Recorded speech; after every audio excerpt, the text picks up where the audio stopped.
the July 2021 Aeroton cocaine bust, a seizure that exposed both the strengths and weaknesses of the police service in confronting organized crime. Mkhwanazi told the Commission that one man's integrity stood out in those chaotic moments: Major-General Feroz Khan.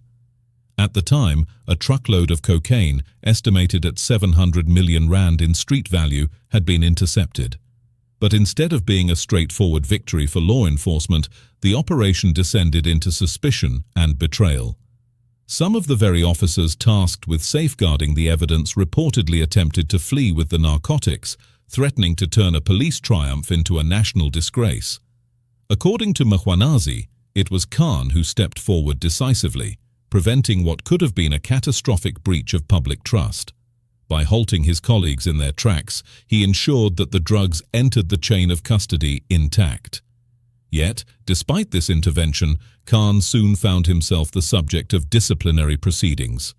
Allegations swirled, accusations mounted, and his name was dragged into controversy that seemed less about the facts and more about the internal power struggles that have long dogged the police service.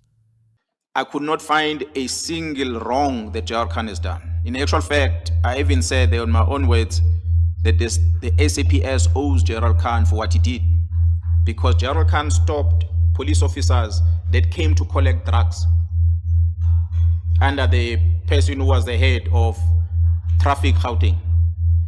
They came to collect a consignment of drugs from the truck, the truck that arrived in Germiston, and they wanted to get drugs from there.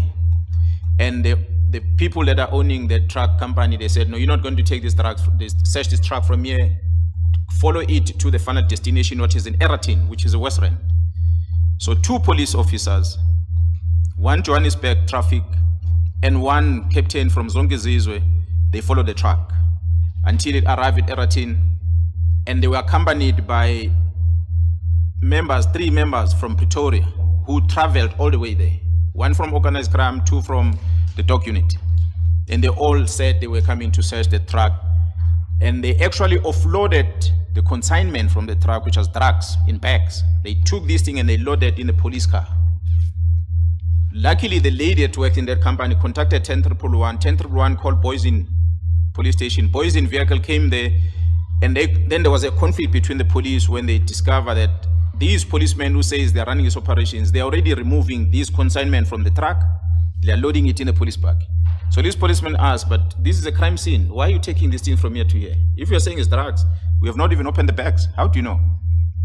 If it is drugs indeed, why do you load them in the bag? And this one said, no, we're taking them to Zongezizwe.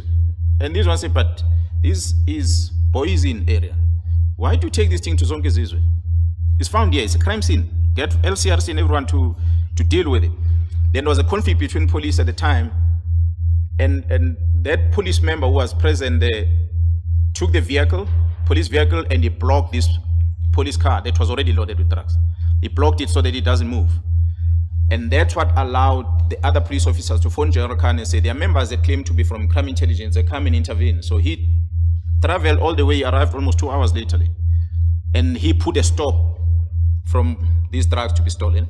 He phoned DPCI, he phoned the local provincial crime intelligence. They came and took over the scene and he left. But it was then strange as to how do you blame Khan for that? Because he stopped the people that wanted to steal drugs. He stopped it. So he was in a good space at the time, so I couldn't fault him. But that, commissioners, doesn't take away the fact that Mkhwanazi says Khan will brief me about secret information that I discussed in the presentation. So while I'm having this belief that Khan has got to do with leaking of the information in there, perhaps according to Mkhwanazi, but on the disciplinary part where Khan was accused of drugs, he did not do anything wrong. So if I had that bad intention against Khan, I would have dismissed him. But I did not, because I gave him fair disciplinary hearing, of which you can ask him today, he will tell you, no, I treated him fair.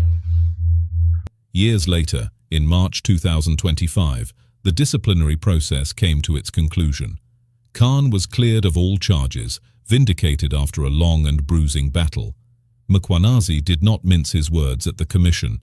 SAPS owes General Khan, he said, his voice firm, his meaning unambiguous. To him, Khan's actions represented the very essence of duty, loyalty not to individuals or factions, but to the law and the people it is meant to protect.